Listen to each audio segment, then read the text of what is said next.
الإسلام الإسلام دين الحق والسلام للإنسان والأوطان يمحو الظلم والظلام. الإسلام دين الحق والسلام للإنسان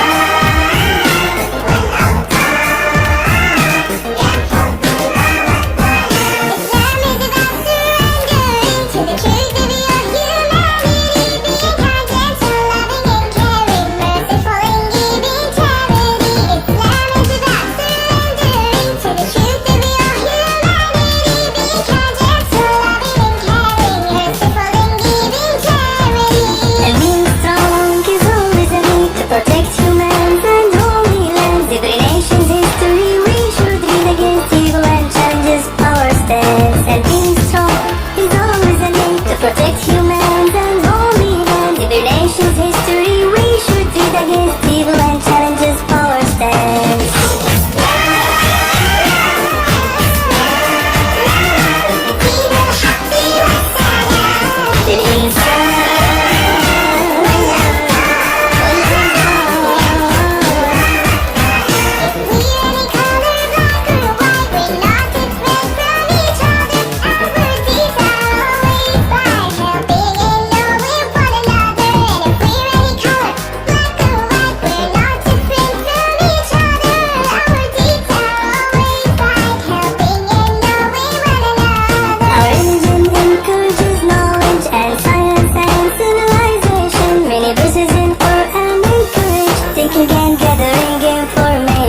Our religion encourages knowledge and science and civilization. Many verses in Quran